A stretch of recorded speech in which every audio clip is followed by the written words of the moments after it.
말씀을 주제로 해가지고 이 하나님의 지혜에 대해서 좀 공부를 하려고 합니다. 지혜를 주시는 하나님. 제가 목회를 하기 전에는 신학 공부를 하고 또 뭐 철학책도 읽고 사회과학 책도 읽고 하여튼 별의 책을 다 읽었어요. 공산당 선언도 읽고 뭐 자본론도 원본으로 못 읽었지만 그 서울대학 김수행 교수가 쓴 자본론 해설도 읽고 하여튼 진짜 닥치는 대로 읽었어요. 진리가 뭐냐? 저 사람들은 뭘 진리라고 생각하는가? 공산주의를 추종하는 사람들은 왜 공산주의를 추종하는가? 저들이 주장하는 게 뭔가 알고 싶어가지고 막 읽었습니다. 닥치는 대로. 그때는 이제 관심이 무엇에 관심이 있었어요. 무엇? 본질적인 문제에 관심이 많았는데 이제 목회를 하다 보니까 목회도 하나의 어떻게 보면은 경영체란 말이죠. 경영. 이 신학에서 이 목회학을 경영학, 이 마케팅 이론을 가져다가 교회 성장학이라는 걸 만들었어요. 그래서 회사를 이렇게 경영하듯이 교회도 하나의 경영체이기 때문에 그 회사의 마케팅 기법을 잘 적용해서 이렇게 하면은 잘 된다, 조직이. 똑같은 조직이다. 뭐 이런 식의 이제 그래서 쓴 거죠. 이제 이것은 무엇의 문제가 아니라, 본질의 문제가 아니라 어떻게 하는 게 이제 방법의 문제죠. 어떻게 살아야 되는가, 어떻게 해야 되는가 하는 문제입니다. 그래서 목회를 하면서 제가 그래서 자기개발서들을 한 번도 읽지도 않았던, 신학 공부할 때는 읽지도 않았던 자기개발서라 책들이 많이 나와 있잖아요. 교보서점에 가면 막 자기개발서가 엄청나게 많이 나와 있습니다. 그 책들 몇십 권을 읽었어요. 몇십 권을. 나중에 읽다 보니까 다 비슷비슷하더라고, 내용이. 그 자기개발서가 뭐예요? 당신이 돈을 많이 벌기 위해서는 예를 들면 뭐 이렇게 해라 하는 지혜를 가르쳐주는. 당신이 하는 사업을 잘해서 성공하기 위해서는 이렇게 해야 된다. 뭐 12가지, 10가지 뭐 만들어가지고 많은 사례들을 쓰고 이게 가르쳐 주는 거예요. 당신이 직장에서 말단 직원으로 들어갔지만 저 최고의 CEO가 되려면 이렇게 하고 이렇게 해야 된다. 이런 것을 훈수하는 책들이 굉장히 대부분이 그런 책들이었습니다. 이렇게 살아야 된다고 하는 자기 나름대로 노하우, 지혜를 가르쳐 주는 책들이에요. 그래서 읽어보니까 어느 정도는 도움이 될 수도 있겠다 그런 생각이 들지만 그런 책들을 읽으면서 이 책들에 이 사람들이 우리에게 코치하는 세상은 이렇게 살아야 된다 하는 그 지혜가 하나님의 말씀과 상당히 많이 상충된다고 하는 것도 발견했습니다. 그래서 오늘은 제가 이제 이 말씀을 가지고 우리가 살아가는데 어떻게 살아야 되느냐, 하나님을 믿는 사람으로서 우리 무엇의 문제는 우리가 해결이 됐는데 우리 진리를 찾은 사람이잖아요. 그 진리를 찾은 사람으로서 우리가 어떻게 살아가야 되는가 하는 게 이제 지혜죠. 많은 인생의 문제들이 있지 않습니까? 살아가는데 그것들을 선택할 때에 지혜가 필요해요. 지혜가. 그러니까 우리가 어떤 일을 선택할 때에 하나님의 영이 역사하며 하나님의 지혜로 선택을 하게 되고 마귀의 영이 역사하면은 마귀의 지혜로 선택하게 되어 있어요. 세상의 지혜로 선택하게 되어 있어요. 그래서 이게 우리는 하나님의 지혜로 살아야 되는데, 하나님의 지혜로, 그죠? 하나님의 지혜가 뭐예요? 하나님이 기뻐하시는 뜻을 따라 사는 거죠. 하나님이 기뻐하시는 뜻을 따라 사는 거예요. 그래서 이 유대인들은 하나님의 지혜가 어디 나타나 있다고 생각했냐면은 하나님이 만드신 창조 세계에 지혜가 나타나 있다. 그렇게 생각을 했고, 또 하나는 하나님의 말씀인 토라의 지혜가 있다고 생각했어요. 그래서 정말 지혜롭게 살려면은 뭐를 많이 읽어야 되냐면은 토라를 많이 읽어야 돼. 그래서 유대 사회에서는 제일 존경받는 사람이 누구냐면은 토라를 가르치는 선생님, 랍비예요, 랍비. 우리로 말하면 목회자죠. 그래서 우리나라는 엄마 아버지들이 자식을 낳으면은 의사나 변호사 되기를 제일 원하죠. 의사나 변호사 되기를 제일 원하는데 뭐 지금은 안 그럴 수도 있습니다만은 우리 전통적인 생각 속에 유대인들은 자식을 낳으면 가문의 제일 영광이 뭐냐면 랍비를 만드는 거예요. 자기 가문에 랍비가 나오는 거예요. 우리 말로 하면 목회자가 나오는 거예요. 목회자. 그런 꿈이 있습니까, 여러분? 우리 총신대학의 한 구약 교수님이 설교를 하는 걸 제가 들으니까 우리 한국교회 위기 중에 하나를 교회 중직자들이 자기 자식이나 또는 손주나 이러는데 목회자를 만들려는 게 없다. 다 세상으로 성공하고 출세한 사람만 만들려고 하는데 그게 문제다. 그렇게 설교하는 것도 봤습니다. 물론 뭐 목회자 아무나 하는 건 아니죠. 하나님이 선택이 있어야 하는 거고 엄마 아버지가 아무리 시키려고 해도 하나님의 사명이 없으면 할 수 없는 거죠. 자, 이 지혜가 중요한데 오늘은 우리가 읽은 너무나 유명한 이 짧은 에피소드를 통해서 솔로몬의 인생을 한번 잠깐 전체적으로 살펴보려고 해요. 전체적으로 살펴보고 우리 아연께 성도님들은 솔로몬의 이 전반기 인생, 후반부엔 타락을 해요. 이 사람이 전반기 인생처럼 우리 젊은이들도 많이 있는데 하나님의 지혜로 살아서 솔로몬처럼 영육간에 많은 복을 받는 여러분 되시기를 주의 이름으로 축복합니다. 예. 자, 솔로몬이 왕이 된 다음에 왕이 되는 것도 이제 우여곡절을 통해서 왕이 됐죠. 자기 형이 먼저 막 스스로 왕임을 선언하고 그래서 막 거의 왕자의 난 비슷하게 왕을 선포했는데 하여튼 여러분이 이제 그 1장부터 읽으면은 우여곡절 끝에 이제 왕이 됐어요. 그래서 솔로몬이 왕이 된 다음에 제일 먼저 뭘 해야 될까 이 나라를 위해서 그 생각을 했죠. 그래서 솔로몬이 제일 중요하게 여긴 게 하나님을 예배하는 걸 먼저 해야 되겠다. 그래서 기브온으로 내려가 가지고 그 유명한 일천 번제를 드리게 됩니다. 솔로몬이 복받은 첫 번째 이유가 이제 일천 번제를 드린 거예요. 그래서 일천 번제는 제가 누누이 말하지만은 매일매일 1000일 동안 번제를 드린 게 아니라 그랬습니다. 그럼 그것만 해도 벌써 3년 정도 걸리는데 이게 불가능해요. 예루살렘에서 기브온까지 하루에 갈 수도 없고 이것은 1000마리의 양을 드리는 규모의 엄청나게 큰 예배를 말해요. 그러니까 왕이 되어가지고 자기가 제일 먼저 한 것이 하나님을 기쁘게 하는 예배를 드리는데 자기가 할 수 있는 최선을 다해서 하나님께 영광을 돌린 거죠. 그게 중요한 거죠. 자기가 할 수 있는 최선을 다해서 하나님께 영광을 돌리는 거예요. 그러니까 우리가 하나님 앞에 드릴 때에 최선을 다해서 드려야 돼요. 뭘 드리든지. 오늘 우리가 찬양팀이 앞에서 찬양을 했는데 이 찬양을 하기 위해서 우리 찬양팀이 1시간 일찍 와가지고 기도하면서 준비해서 최선을 다해서 찬양을 하잖아요. 모든 우리 인생도 그렇고 신앙생활도 최선을 다해야 됩니다. 하나님 기뻐하세요. 자, 그 최선을 다해서 일천 예배를 드리는데 하나님이 너무 기뻐하셨습니다. 이 예배를. 그러니까 여러분이 신령과 진정으로 성령과 진리로 정말 하나님 앞에 최선을 다해서 드린 예배를 하나님이 얼마나 기뻐하시는가는 솔로몬을 통해서 알 수가 있어요. 그러니까 여러분 예배 잘 드리면 복 받아요. 일단. 예배 잘 드리세요. 집중해서 예배에 나쁜 습관이 들 수가 있습니다. 설교 시간에 자꾸 다른 생각하거나 졸거나 이게 습관이에요. 습관이 굉장히 중요해요. 말씀을 듣는 습관. 이미 나쁜 습관이 드는 사람은 자꾸 이거 고쳐야 돼요. 말씀을 듣는 것으로. 자, 하나님이 너무나 기뻐하셔가지고 솔로몬 찾아오셨어요. 솔로몬을 꿈에 찾아오셔가지고 뭐라 그러냐면은 백지수표를 내밀었습니다. 백지수표. 뭘 주겠다는 것도 아니고 백지수표를 내밀었어요. 내가 네게 무엇을 줄꼬 너는 구하라. 5절에 보면 오늘 그렇게 말하나 볼까요? 5절에 성경책 한번 보세요. 성경책 5절 한번 읽어보겠습니다. 시작. 3장 5절 시작. 여호와께서 솔로몬의 꿈에 나타나시니라. 하나님이 이르시되 내가 네게 무엇을 줄꼬 너는 구하라. 얼마나 좋았을까. 여러분 오늘 저 금요기도 오셨는데 여러분 이따 막 기도하는데 하나님이 내가 너에게 무엇을 줄꼬 너는 구하라는 뭐 달라 그러시겠어요? 준비되어 있나요? 3초 안에 생각하라. 그럼 3초 안에. 여러분 마음에 준비되어 있습니까? 하나님 백지수표를 내민 경우도 드물어요. 이 일천 번제를 너무나 기뻐하셔서 솔로몬이 정말 왕이 된 다음에 할 일도 많은데 기브온에 왜냐하면 큰 규모로 백성들과 함께 예배를 드리려니까 그 당시엔 성전이 없었잖아요. 다른 산당은 조금해서 할 수가 없어. 그래서 기브온이라고 하는 먼 곳까지 내려가가지고 거기서 하나님 앞에 예배를 드리는 거 너무나 기뻐하시고 그날 밤에 하나님 찾아오셨어요. 뭘 줄꼬.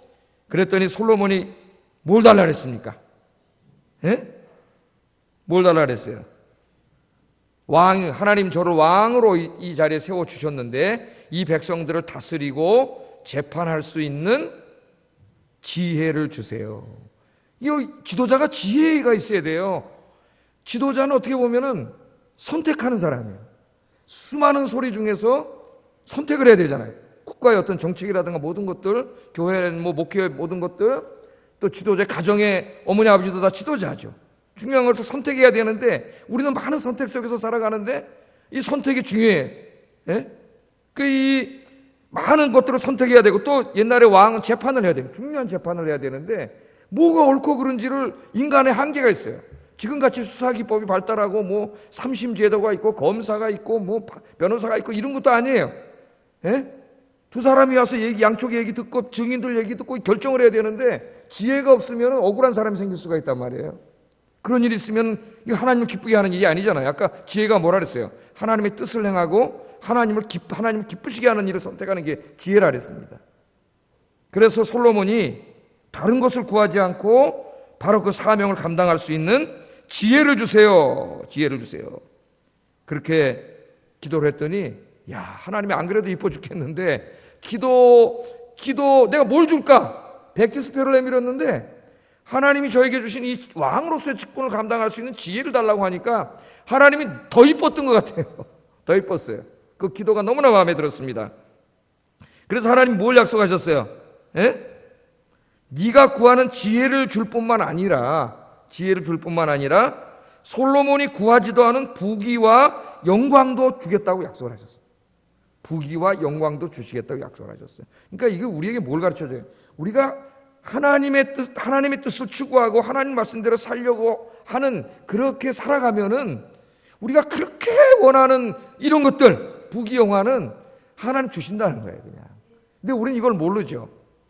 여러분 어리석은 사람은 하나님 나한테 황금알 하나만 주세요. 그렇게 기도할 거예요. 황금알 하나만 주세요. 근데 지혜로운 사람은 뭘 달라 그러겠어요? 황금알을 낳는 거위를 주세요. 거위는 계속 날 거 아닙니까? 그러니까 이 지혜가 바로 황금알이 아니라 황금알을 낳는 거위와 같은 것이죠.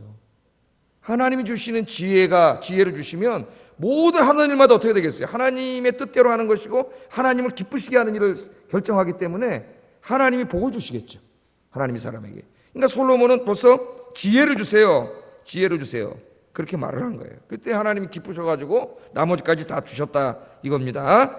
자, 우리가 살아가는데 정말 많은 지혜가 필요합니다. 저도 어떨 때는 목회자이지만은 이거 뭘 어떻게 해야 될지 모를 때가 많고 이거 어떻게 결정해야 될지 모를 때도 많고, 예? 뭐 사람을 선택할 때도 어떤 사람을 선택해야 될지도 판단이 안 쓸 때도 많아요. 그럴 때 뭘 기도하냐면 제가 기도하는 거 보니까 하나님 저에게 분별할 수 있는 지혜를 주세요. 이게 기도하더라고요. 하나님 저에게 분별할 수 있는 지혜를 주세요. 우리 교회를 위해 사람 뽑을 때도 우리 교회 형편을 다하시는 하나님, 많은 사람을 만나고 이야기를 하지만 우리 교회 다 훌륭한 사람들이지만은 우리 교회 딱 맞고 적당한 그런 교육자를 뽑을 수 있는 지혜를 주십시오. 이렇게 계속 기도를 하면은 하나님이 어떻게 해요? 지혜를 주세요. 지혜를. 그래서 여러분 인생에서 신앙생활은 어떻게 할 것인지, 교회는 어떻게 섬길 것인지, 내 가정은 어떻게 꾸려나갈 것인지, 내 자녀들은 어떻게 양육할 것인지, 또 가정에서 부부관계는 어떻게 할 것인지, 내 이웃들과는 어떻게 살아야 할 것인지, 직장에 나가서 직장인으로서는 내가 그리스도인으로서 어떻게 처신해야 될 것인지, 돈은 어떻게 벌 것이며 번 돈은 어떻게 쓸 것인지, 내 여가 생활은 어떻게 할 것인지, 소비 생활은 어떻게 할 것인지, 사람들과의 관계는 어떻게 할 것인지, 여기 모두에 뭐가 필요해요? 지혜가 필요해요. 하나님의 지혜로 선택을 하면은 이 모든 부분이 잘 되고 행복하게 됩니다. 그런데 어리석은 선택을 하면은 이게 다 깨지고 엉망진창이 돼요, 인생이. 그래서 우리가 이렇게 살아가면서 저분은 참 지혜롭다, 그런 걸 느낄 때가 있죠. 그 지혜롭다 이렇게 보면은 대부분 기도를 많이 하는 사람이고 신앙생활 잘하는 사람이에요. 지혜로워요. 그래서 여러분 오늘 이제 이 말씀을 들으면서 여러분 인생의 중요한 선택을 할 때마다 하나님의 지혜를 구해서 늘 하나님이 기뻐하시고, 예? 하나님의 온전한 뜻에 합당한 선택을 하여 복받는 여러분 되시기를 주의 이름으로 축복합니다. 시편 147편 5절에 보면은 이렇게 말씀이 나와 있어요. 읽어보겠습니다. 시작. 예, 우리 주는 위대하시며 능력이 많으시며 그의 지혜가 무궁하시도다. 하나님은 지혜가 어때요? 무궁하셔요. 그래서 기도하시면 하나님이 지혜를 주십니다. 자, 오늘 이야기는 솔로몬에게 약속했잖아요. 하나님이 지혜를 주겠다, 그렇게 약속을 했습니다. 지혜를 구하니까 내가 백성을 다스리고 국가를 운영하고 많은 조직을 만들고 백성을 재판하는 데 필요한 지혜를 주세요. 하나님 지혜를 주셨어요.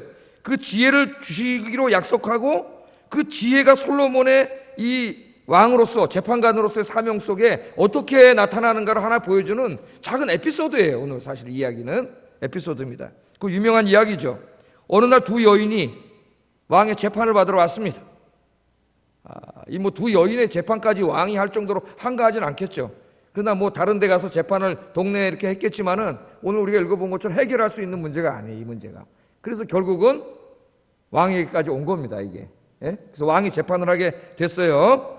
두 여자는 차항기라고 얘기하고 있는데 두 여자가 아이를 하나씩 데리고 와서 서로가 자기 아이라고 주장을 합니다. 왕이 보니까 한 아이는 죽었어요, 이미. 한 아이는 살아있어요. 근데 서로 자기 아이라 그러는 거예요.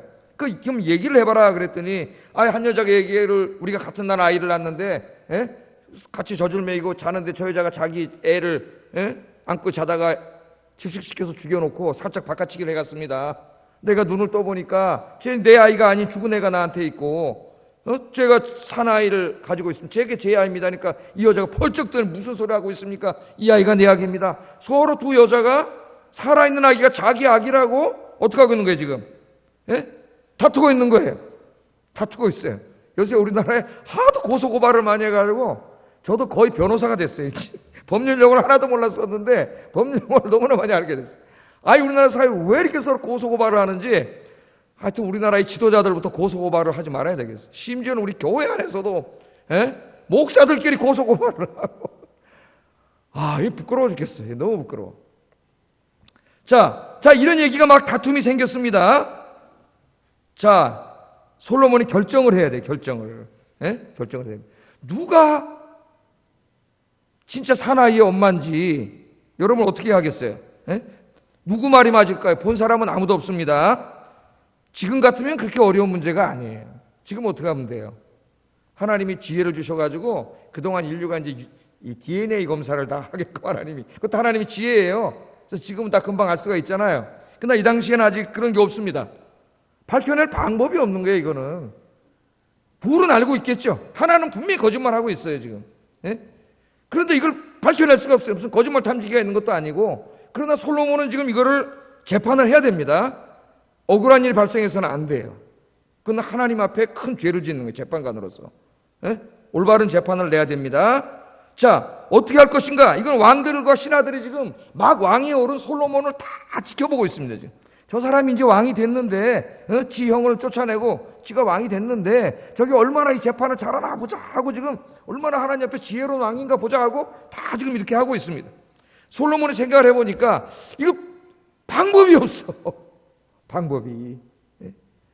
방법이 없어요. 그래서 아마 솔로몬이 기도했을 거예요. 하나님 어떻게 해야 될까요? 그랬더니 하나님이 뭘 주세요? 지혜를 주셨습니다. 지혜를. 알아낼 수 있는 지혜를 주셨어요. 그 지혜가 뭐냐? 딱 하나님 생각나게 하게 했는데 모성애. 따라해 보겠습니다. 모성애에 호세라. 모성애. 여러분, 엄마가 자기 아기를 반토막 내서 죽이는 엄마는 없겠죠. 자기가 갖지 못하더라도. 그래서 솔로몬 하나님 지혜를 딱 주신 거예요. 모성애에 호세라. 그래서 솔로몬이 칼을 하나 칼 갖고 오너라. 그래가지고 칼을 갖고 와. 니네들이 싸우니까 이 애기를 반 잘라가지고 반씩 나눠줘라 그랬다. 진짜 자르려고 그랬을까요? 누가 진짜 엄마인가? 모성애를 볼라 그랬죠. 그랬더니 한 여자가 나타나더니 왕이요 아닙니다. 그런 거 아닙니다. 저 아이는 제 아이가 아닙니다. 그러니까 저 여자에게 주세요. 제 아이가 아닙니다. 이렇게 얘기하는 거예요. 한 여자는 와서 반 잘라서 똑같이 나눠주세요. 그러는 거예요. 자, 그럼 여러분 누가 엄마인지 알겠어요? 모르겠어요? 그래도 모르면은 안 되죠. 솔로몬이 그때 딱 알았죠. 이 아이를 저 여자에게 줘라. 왜? 엄마는 자기 아이를 자르자. 자기 아이를 죽일 수가 없어요. 그러니까 이 문제는 어떻게든지 해결할 수가 없습니다. 그런데 그때 하나님이 딱 지혜를 준 게 모성애. 응? 나중에 이사야서에도 하나님 그러잖아요. 여인이 어찌 자기가 난 자를 잊을 수가 있겠느냐. 여인은 잊을지라도 나는 너희를 잊지 아니하니라. 하나님이 그때는 하나님의 사랑을 얘기하려고 사실은 말씀한 건데, 그래서 이 재판이 너무나 지혜로운 재판. 그래서 이것은 무슨 재판이라 그래요? 요새 사람들이 솔로몬의 재판이라 그래요. 솔로몬의 재판. 이렇게 지혜로울 수가. 지금까지도 이 재판이 이루어지고 3000년이 지난 지금까지도 그 수많은 재판관들이 있었는데 아무도 얘기하지 않고 모든 세상 사람들, 예수 안 믿는 사람들도 다 누구의 재판이, 재판관, 지혜로운 재판관은 누구예요? 다 솔로몬의 재판. 하다못해 얼마 전에 텔레비전 프로그램에도 솔로몬의 재판이라는 프로그램이 있었어요. 솔로몬의 재판. 그렇게 그 유명한 재판이에요. 하나님의 지혜로 재판을 했습니다. 자, 이 재판을 했더니 열왕기상 3장 28절에 이런 결론이 납니다. 사람들이 읽어보겠습니다. 시작. 열왕기상 3장 28절 그 다음으로 해주세요. 시작. 판결함을 듣고 왕을 두려워하였으니 이는 하나님의 지혜가 그의 속에 있어 판결함을 봄이더라. 솔로몬이 왕이 온 이스라엘의 왕이 되었고. 야, 이걸 보고 깜짝 놀라는 거였어. 우와, 혀를 찬 거예요. 모든 거기 내놓으라는 지혜에 있다고 하는 사람들, 뭐 지식이 있다는 사람들이 다 이걸 어떻게 해결하지? 왕이라도 해결 못할걸? 이걸 어떻게 구분하지? 아무도 못하고 있었는데 딱 솔로몬 이 재판을 보고 깜짝 놀라서 두려워했다는 거예요. 왕으로서. 함부로 할 수 없는 사람. 그게 두려움이죠. 무서운 게 아니라 함부로 할 수 없는 그 지혜로움 보고 그 다음에 뭐라고요? 솔로몬 왕이 온 이스라엘의 왕이 되었다는 건 뭐 이전에도 온 이스라엘의 왕이었죠. 이건 뭐예요? 온 백성들의 마음으로 아, 이분은 정말 훌륭한 왕이구나. 그렇게 됐다는 거예요. 그래서 여러분 인생을 살아가는데 지혜가 많이 필요한데 하나님께 지혜를 구하시면 하나님이 여러분 모든 이런 작은 일부터 큰 일까지 결정하는데 하나님이 이런 지혜를 주실 줄로 믿습니다. 자, 이 다음부터 이제 솔로몬 이야기가 쭉 진행이 돼요. 제가 열왕기 상하를 새벽기도 때 보니까 한 120-30회에 걸쳐서 강해를 다 했어요. 근데 이제 새벽기도 한 분은 몇 분 안 돼. 아이고, 아까워 죽겠어. 이걸 다 강했는데, 열왕기 상하를. 나머지 뭐 거의 대부분은 뭐 들어보지도 않았어요, 이 말씀을. 어떡하지? 고민 중에 있어요. 그래서 이 열왕기서는 강해 설교를 잘 안 하는데, 주일 오후 예배에 좀 이렇게 좀 더 보충을 해가지고, 쫙 한번 이게 이스라엘 역사서를 가르칠까. 그런 생각도 있고, 이제 좀 많이 복잡합니다. 근데 솔로몬 이제 이야기를 쭉 보면은, 솔로몬은 이 모든 일에 있어서 이제부터 하나님의 지혜로 하는 거예요. 하나님의 지혜로 솔로몬이 할 때 어떤 일이 벌어지는가를 이 솔로몬 이야기가 다 보여줍니다. 보여줘요. 하나님께서 주신 지혜로 솔로몬이 국가의 조직을 정비해 나갑니다. 여러분 제가 다 얘기할 수 없지만 성경을 이제 3장, 4장, 5장, 6장, 7장 쭉 읽어보세요. 하나님의 지혜로 솔로몬이 다 국가의 조직을 다 정비해 나가요. 국가 조직. 여러분 어떤 국가를 운영하려면 그 조직을 잘해야 돼요. 조직이. 예? 조직을 잘해야 되고 그 자리에 적절한 인사가 만사라 그러잖아요. 예? 사람을 잘 세워야 돼요. 사람을. 국가 조직을 다 정비하고 하나님의 지혜로 국가를 경영해 나갑니다. 지혜를 달라고 기도했겠죠. 그때마다. 예? 그러니까 어떤 일이 벌어지냐면 열왕기서를 쭉 읽다 보면 하는 일마다 잘 되고 번창해. 왜 그랬을까요? 왕이 자기의 권력에 대한 욕심이나 탐욕이나 물질에 대한 탐욕이나 돈과 권력 이거 아닙니까? 이 왕들이 탐하는 게 이걸로 하지 않고 늘 기도하니까 하나님이 지혜를 주시는 거예요. 응? 그러니까 하나님마다 잘 되고 번창해. 나라는 부강해졌고 백성들은 풍요롭고 평안해졌어요. 경제가 성장했고 인구가 증가했다고 성경은 이야기합니다. 하나님께서 지혜를 주시니 솔로몬이 하는 모든 일마다 번창하고 잘 됐습니다. 여러분 저 성경책 한번 찾아보세요. 열왕기상 여기 써왔을 거예요. 4장 20절 읽어보겠습니다. 시작. 먹고 마시며 즐거워하였으며 솔로몬이 하나님의 지혜로 국가를 운영해 나가니까 이스라엘의 인구가 바닷가에 모래같이 많게 됐어요. 예? 통치를 잘못해가지고 하면 전쟁이 일어나고 막 전염병으로 사람이 죽고 굶어 죽고 이럴 텐데 모래같이 많게 되고 먹고 마시며 즐거워했어요. 경제적으로 풍요로워졌고 백성들의 삶이 평안해졌다는 거예요. 그 다음에 4장 25절 읽어보겠습니다. 시작.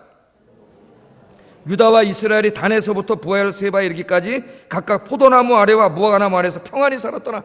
여기 지금 단과 부엘세바는 이스라엘 남쪽 끝과 북쪽 끝이죠. 우리나라로 말하면 저 제주도에서부터 저 아우지까지 이런 말입니다.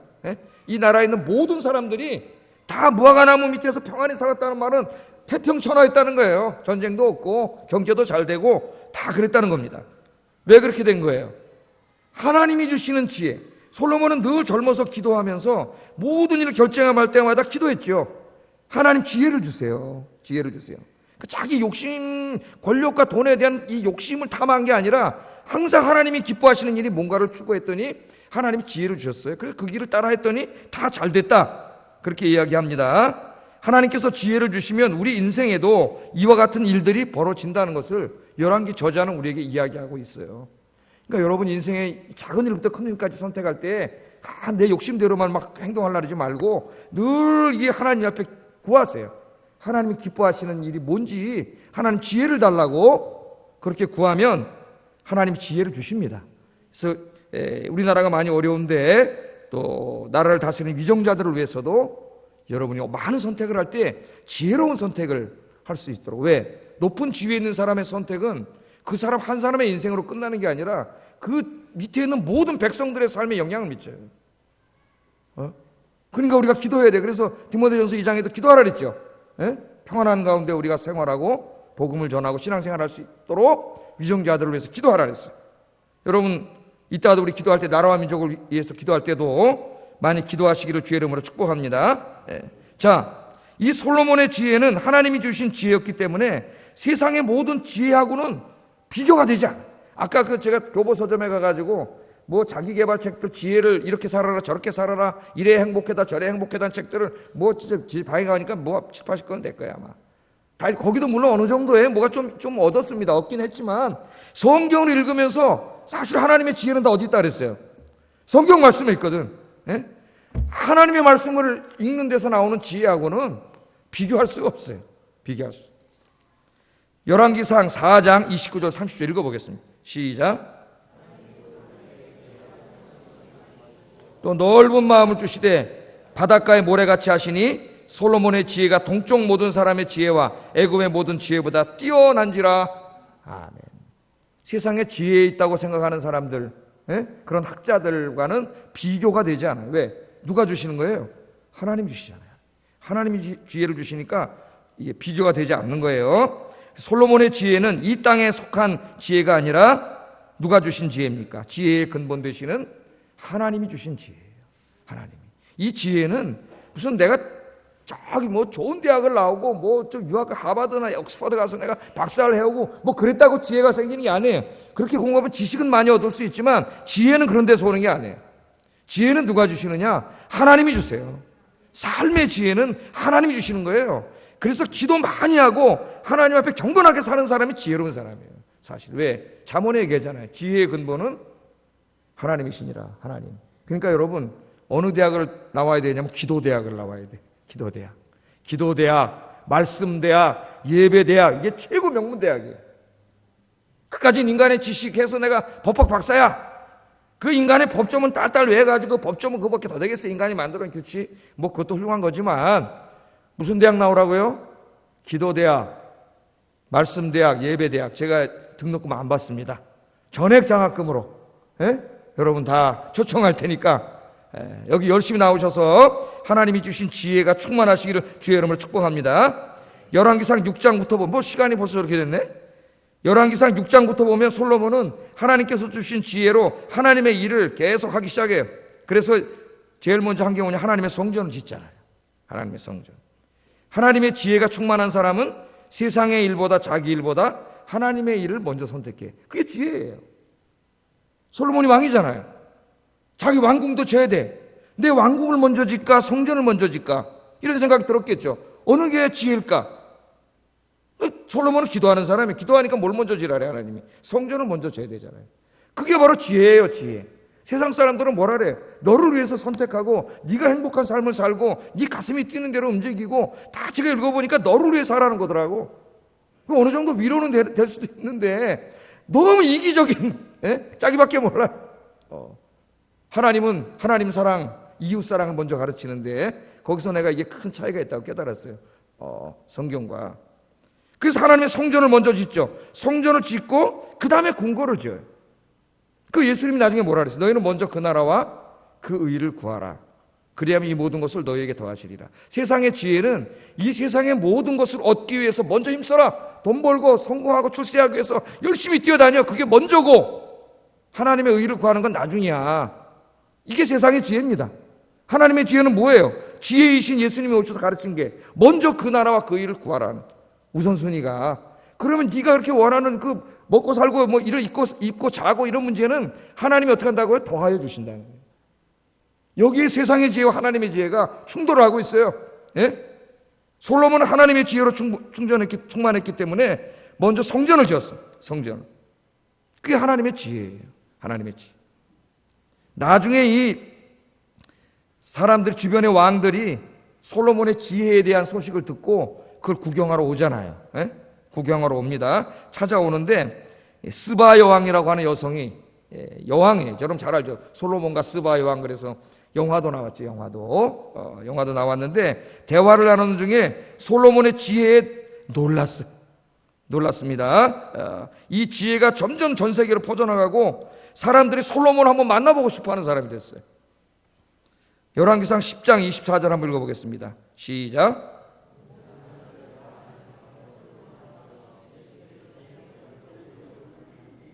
예, 온 세상 사람들이 다 하나님께서 솔로몬의 마음에 주신 지혜를 들으며 그의 얼굴을 보기 원해서 왔다 그래요. 그러니까 이 지혜는 하나님 주시는 거니까 어떻게 해야 된다고요? 늘 말씀 묵상하면서 기도하시면 여러분 삶의 모든 부분에 있어서 하나님 지혜를 주세요. 지혜를. 그래서 하나님이 이렇게 지혜를 주실 때 이 지혜를 위해서 기도하고 하나님이 주신 지혜로 모든 일을 했을 때는 솔로몬의 인생이 계속 번창합니다. 열왕기서를 읽어보세요. 그런데 열왕기상 11장부터 솔로몬 인생에 문제가 생기기 시작합니다.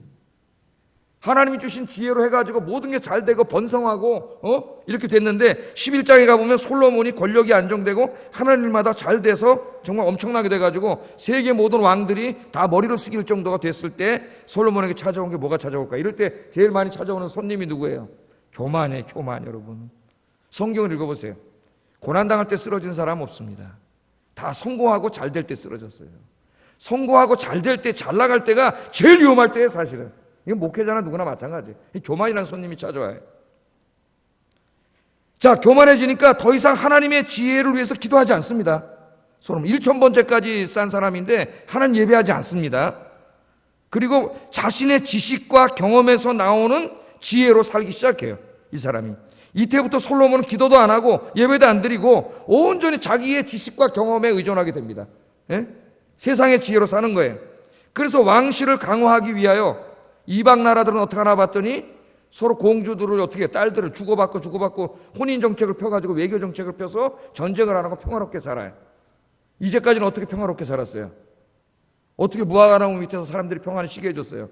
솔로몬이 기도해서 하나님이 주신 지혜로 살았을 때 그렇게 됐습니다. 이거 잊어먹은 거예요. 그래서 이제 하나님 지혜를 버리고 세상 사람들의 지혜를 따라가기 시작해요. 그래 이방의 공주들을 데려오는 거야. 엄청나게 많이 데려왔는데요. 몇 명이라 그랬어요? 솔로몬이 부인이. 처가 700명이고 첩이 300명이에요. 제가 웃으면서 얘기해요. 1000명을 목회하기도 어려운데 마누라 1000명. 이름은 다 기억했을까요? 이름은? 이름은 이름도 뭘 기억했겠어요? 이름을. 이 여자들이 올 때 뭘 가져와요? 자기 나라에서 다 우상 덩어리를 자기들 성경 우상을 가져와 가지고 하나님의 거룩한 성전인 예루살렘 성전이 우상으로 가득 차가지고 우상 섬기기 시작했습니다. 이 솔로몬도. 열왕기서를 읽어보면 솔로몬이 그 여자들을 사랑했다고 기록되어 있어요. 솔로몬은 하나님을 사랑하는 사람. 1000번째를 싼 사람이에요. 하나님의 뜻대로 살기 위해서 하나님 지혜를 구했던 사람이에요. 하나님을 사랑하고 하나님 말씀을 사랑한 사람.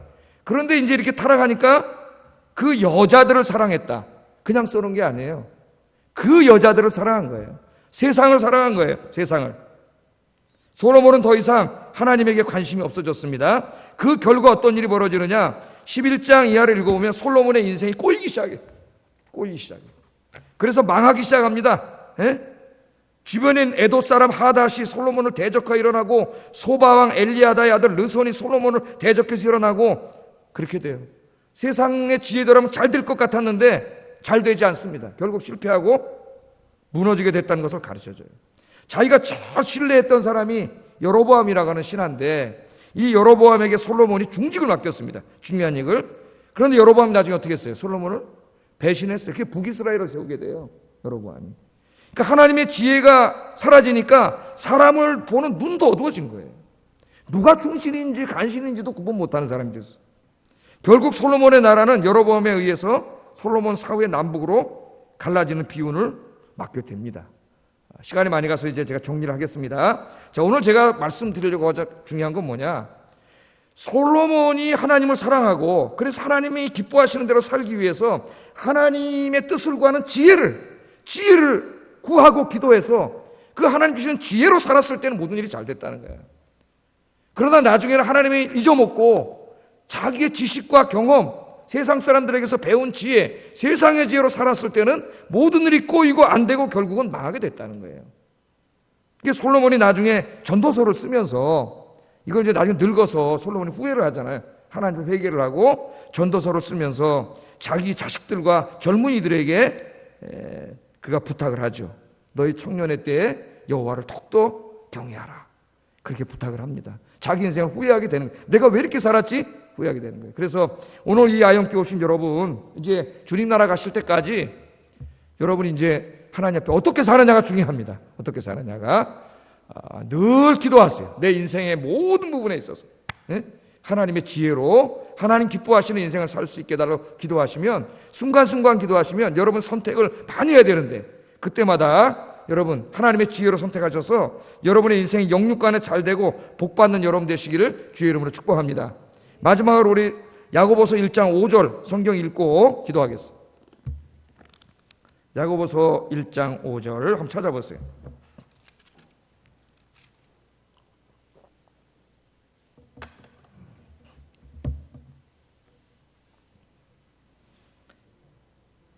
다 찾으셨어요? 예, 같이 한번 읽어보겠습니다. 너희 중에 누구든지 지혜가 부족하거든 모든 사람에게 후히 주시고 꾸짖지 아니하시는 하나님께 구하라. 그리하면 어떻게 한다고요? 주시리라. 여러분 이렇게 기도하고 가정의 문제, 또 교회 안의 관계의 문제, 부모 자식의 문제, 부부간의 문제, 신앙생활의 문제, 뭐 나의 모든 직장의 문제, 직장 동료와의 문제, 사업의 문제, 하여튼 모든 문제 인생에 하나님의 지혜를 구하셔서 하나님의 지혜로 내가 이렇게 하나하나 선택하게 하시고 그래서 하나님 주시는 복을 받게 해주세요. 같이 기도하겠습니다. 사랑과 은혜가